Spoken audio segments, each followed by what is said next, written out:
Okay, good morning. I'm going to show you how to, once you have created your Fusion 360 account, so, so once you are at this website here, and you go in, you sign up, you create your account, then if you come back to the same page over here, you can hit this Fusion 360. We're going to use the browser edition here. Get started.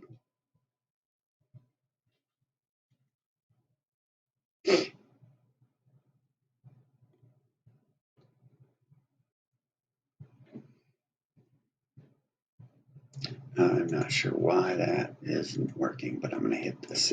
What you'll do is you'll say then access and then Fusion 360, accept and launch. And it will take some time to load.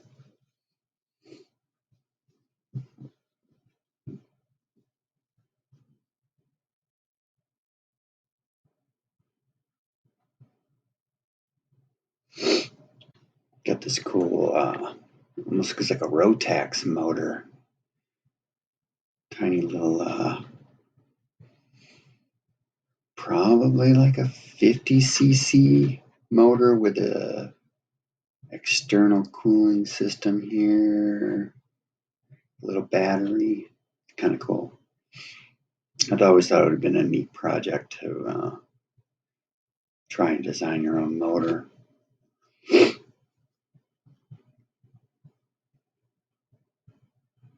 It would take some time, but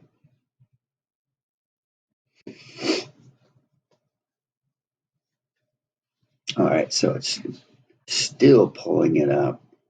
I know this is a little bit of time for it to pull up, but you can just let this load in the background and get distracted with something else while you let this load.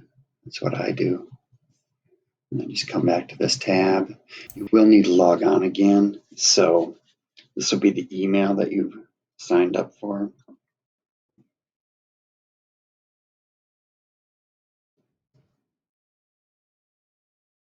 Oops, sorry. The email, yes, is on there, the password.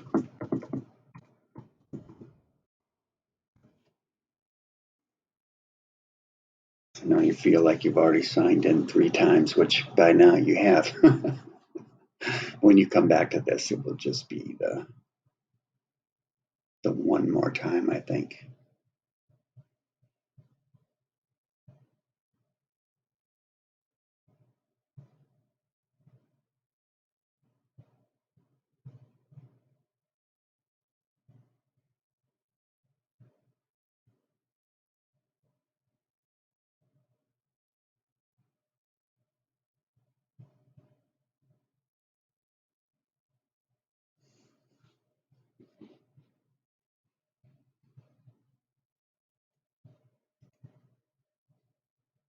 So bookmark this page on how to get back in here if you haven't done that already. As we wait for this to load.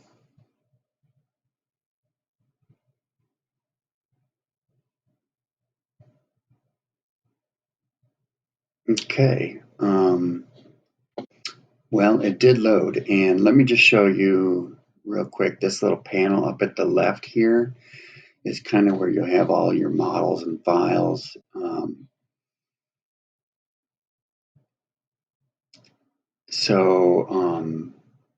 And it looks like it automatically loads you into a new model. What I was hoping for today, just for today, go ahead and play with this form tool. So this is, this is a type of tool that Onshape did not have, and one that I really like to use for my projects. So just play around with this. What you're going to do is this will, you select the plane you want to drop this on, this rectangular form, for example, or you could do a quad ball.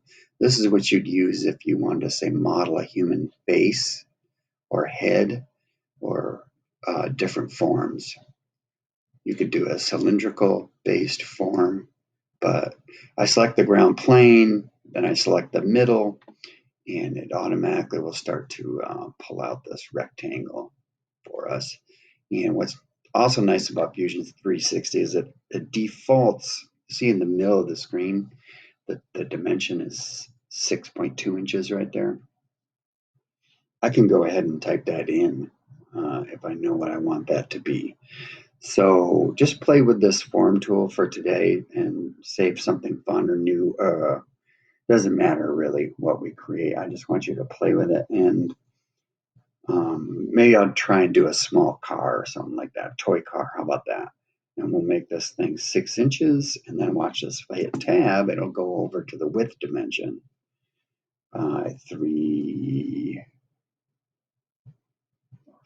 4 inches. Enter. And then it pops up. Oops, I did something I shouldn't have done there. I hit enter. So I'm going to Control Z there. I'm going to try this again. Ground plane.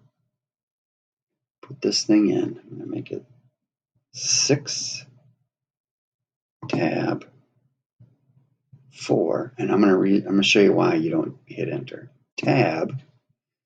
All right. Now it's because there's a third dimension to this form tool. It's its height. We just defined its length and width, but now we have to define its height. And this is where you'll see the kind of strength of a form tool come into play right here. So I can, yes, grab these, and I want to show you another feature here that you can grab. It's these things, and this thing is currently divided in half in all 3 primary axis dimensions. So it's in half. It's in 2 pieces this way, up and down, and front and back. And that's intentional because basically, I'm going to show you real quick that we're going to define symmetry. So if we were designing a car, for example, a sports car, then we would want maybe symmetry down that middle, okay? So we may say mirror. And then what kind of, well, let's go length symmetry. See that green line? That's going to come in real handy. We could do height symmetry too. If we were doing like a cell phone cover or something like that, we probably would want to do that. And so that's going to automatically mirror the other side. And to those of us that did the car project in Onshape, you can see how much time that can save you right there. But you can also get in here and say, I want this to be subdivided more than twice. I want it to be subdivided 3 times or 4 times. And that changes the overall shape. Generally, the rule in 3-dimensional 3D modeling is the fewer subdivisions, the better, because that's less work you have to do to modify it. But you need to have as many as you need to define it. You can also just type in over here how many subdivisions you want, or you can see here, you can kind of scroll this left and right as well. But for today, let's just keep it simple maybe, and what we'll do is just drop in. You can even make them less. You could go like this, and this actually may be oftentimes a more interesting or compelling shape.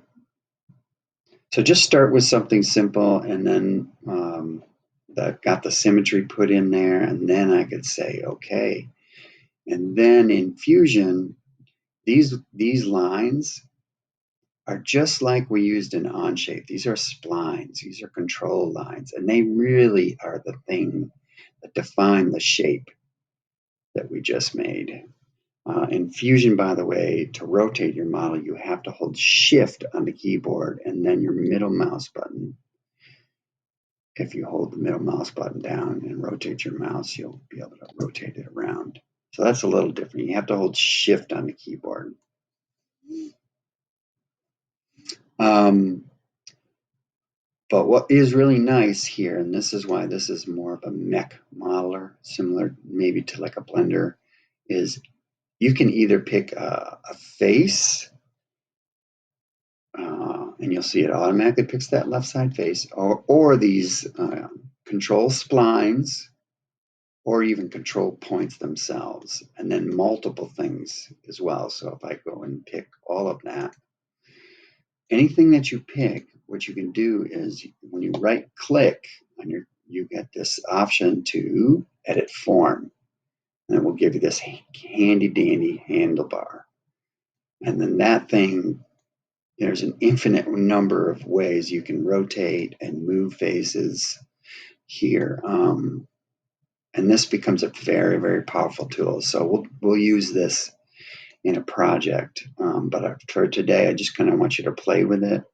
Like I said, you can move splines as well. So you could probably try and manipulate this into a decent looking vehicle if you want to give it a shot. Or just the body of something like that. Try and understand that it really is the movement of the spline and the control point as well that really defines that overall shape.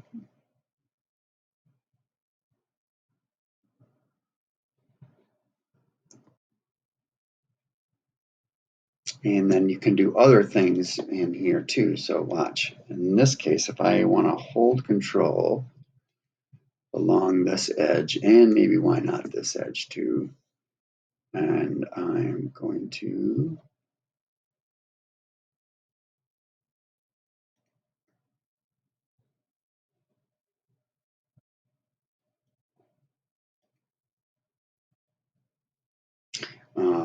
I'm going to actually right click on this and I'm going to say crease. Okay, and that won't take cancel. Normally, I think that's really just something you can do to an edge. There you go. So you can crease that edge. It still doesn't like that, I think, because that's, I bet it would take, if I tried to crease this one all the way around, I wonder if, I'm wondering it won't crease it because of this weird intersection that is happening up in this corner. I could probably get, I think, yeah, see how I double click and it takes that line all the way around the form? Now watch. Now if I right click and say crease, it still doesn't like it. But we'll figure out it, when and where to use that. You can edit control splines in this way. Okay, so if you've gotten this far, I'm going to say finish form on my little potato here. And then up here, actually what we're going to do is save this and title it. And then title it just form 1. And then your name.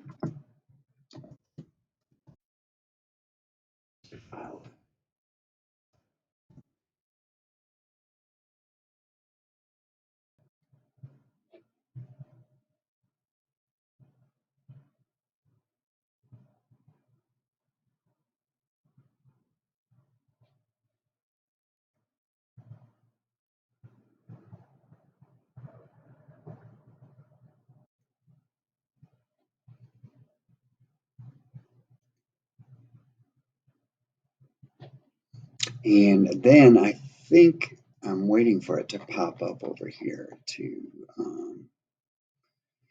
on my folders. And I think I kind of go home. My folders are sort of a mess, so I need to get in here and clean this up. But I was going to have you share it with me, and let me see this again. File save as in my first project. Cancel.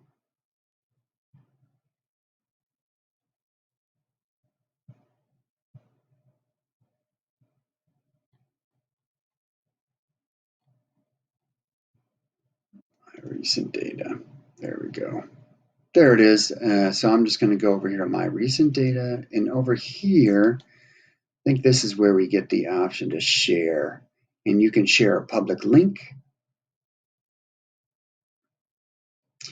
And that may be the best way to share this with me.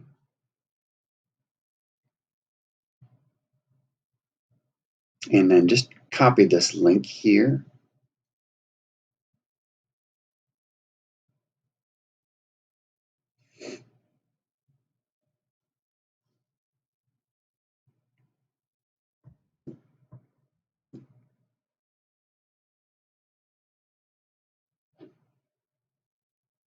And then back in the assignment for this one today,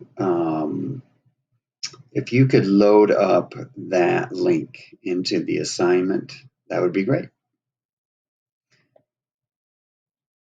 And that is enough for now, I think.